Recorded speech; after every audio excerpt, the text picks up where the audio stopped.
In the vast Red Sea, the Dahlak Archipelago lies scattered like forgotten jewels, over 200 islands belonging to Eritrea, known for their stark beauty and isolation. Yet beneath this tranquil surface, new geopolitical currents are pulling these quiet islands into the center of a regional rivalry. The Red Sea is a vital artery for global trade, transforming its waters into a theater of strategic maneuvering. Gulf nations, especially Qatar, now see these islands as more than just coral reefs.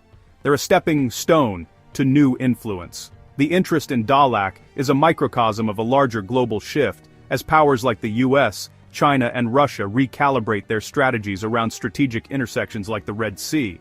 A Qatari foothold here could realign partnerships and create new flashpoints in one of the world's most critical maritime corridors.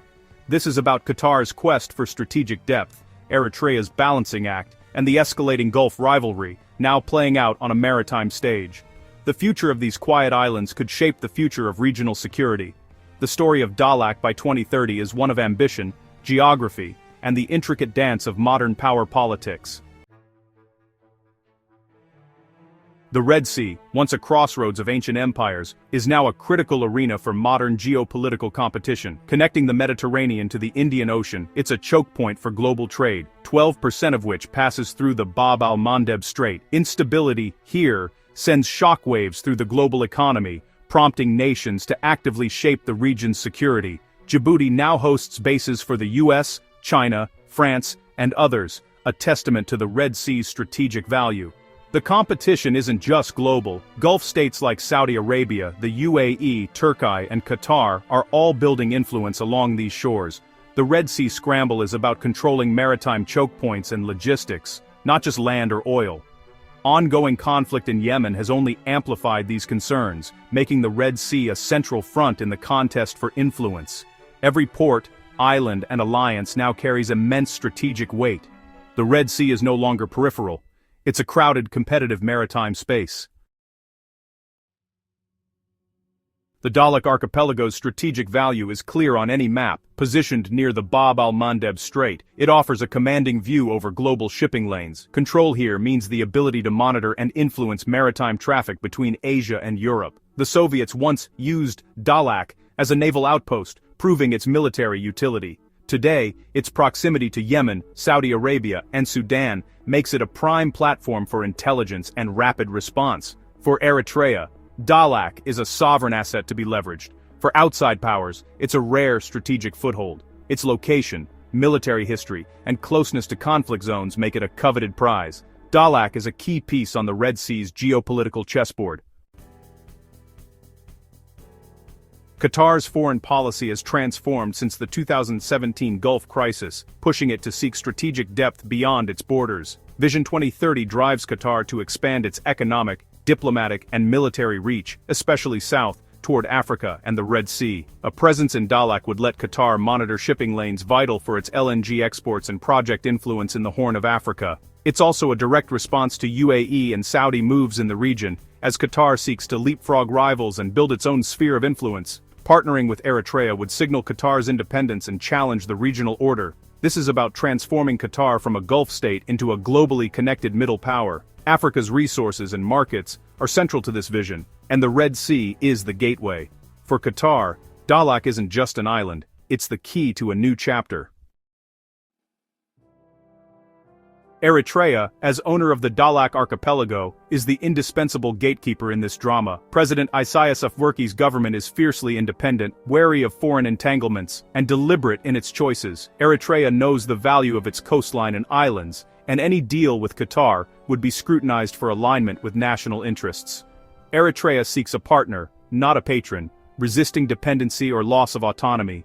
Qatari investment could modernize Eritrea's ports and infrastructure and provide diplomatic leverage against regional giants. Eritrea's decision-making is opaque and slow as shown by its past dealings with the UAE. The government will weigh economic incentives and diplomatic advantages against the risks of Gulf rivalries. Eritrea's leadership will choose what best secures its future. Asmara remains the quiet but powerful arbiter of Dahlak's fate.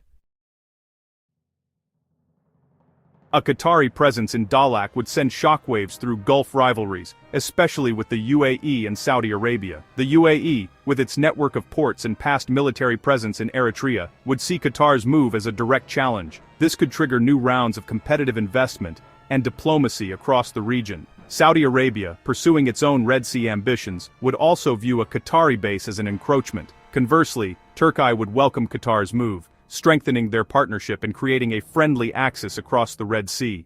A single move in Dahlak could redraw alliances and deepen fractures in the region. The Red Sea is now a battleground for Gulf ambitions.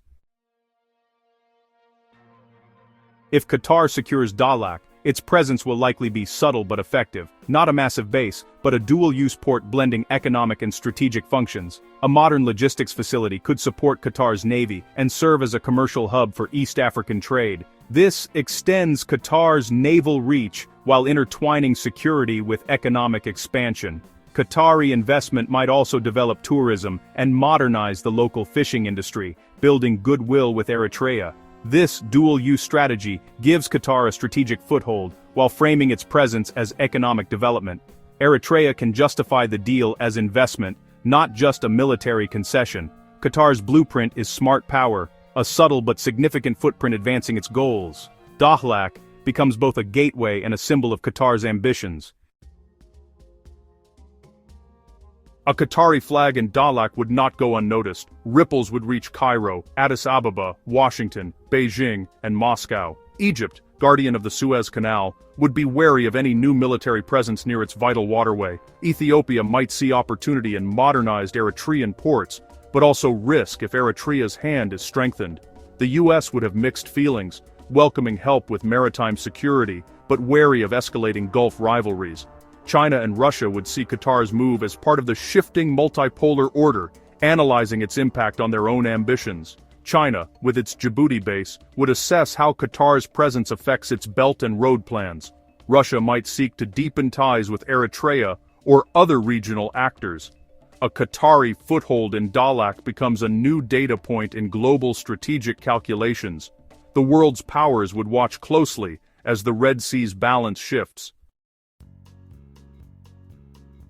By 2030, a Qatari presence in Dahlak could make the Red Sea more crowded, competitive, and complex. Qatar would have transformed itself into a maritime power, validating its strategy of diversification and independence.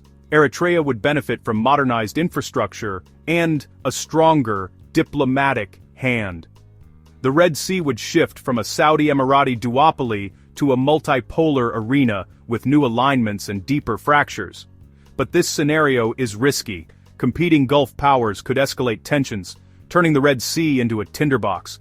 Militarization would accelerate, raising the stakes for all involved. The quiet islands of Dahlak would become a forward post in a new great game. The outcome, a test of whether this new dynamic brings stability or dangerous